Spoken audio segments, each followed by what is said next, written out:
गडमुडशिंगी हुपरी रोडवर असलेल्या व्यंकटेश पार्क परिसरात गेल्या काही दिवसांपासून कचऱ्याचं मोठं साम्राज्य निर्माण झालंय।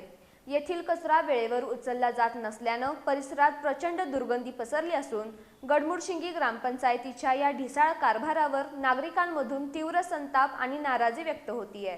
व्यंकटेश पार्क आणि परिसरातील रस्त्यांच्या कडेला कचऱ्याचे ढीग साचले आहेत। उघड्यावरील या कचऱ्यांमुळे डासांचा प्रादुर्भाव मोठ्या प्रमाणात वाढला असून डेंग्यू, मलेरिया यांसारख्या साथीच्या आजारांची भीती निर्माण झाली आहे।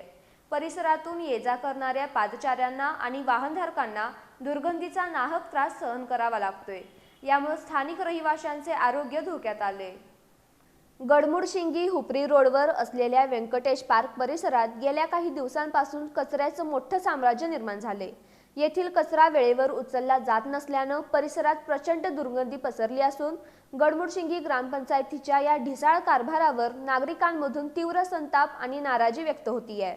कचरा उठाव करण्याबाबत ग्रामपंचायत प्रशासनाकडे वारंवार तोंडी आणि लेखी स्वरूपात तक्रारी करण्यात आल्या आहेत, मात्र प्रशासनाकडून यावर कोणतीही ठोस कारवाई झालेली नाही।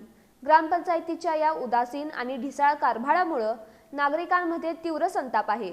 पावसाळ्याचे दिवस लक्षात घेता हा कचरा असाच पडून राहिल्यास परिसरात आरोग्याची मोठी समस्या निर्माण होऊ शकते। त्यामुळे गडमुडशिंगी ग्रामपंचायतीने या समस्येची गंभीर दखल घेऊन व्यंकटेश पार्क परिसरातील कचरा तत्काळ उचलून परिसर स्वच्छ करावा, तसंच इथं नियमित कचरा उठाव करण्याची व्यवस्था करावी, अशी आग्रही मागणी त्रस्त नागरिकांमधून केली जातीये। जर लवकरात लवकर उपाययोजना केली नाही तर तीव्र आंदोलन छेडण्याचा इशाराही रहिवाशांनी दिलाय।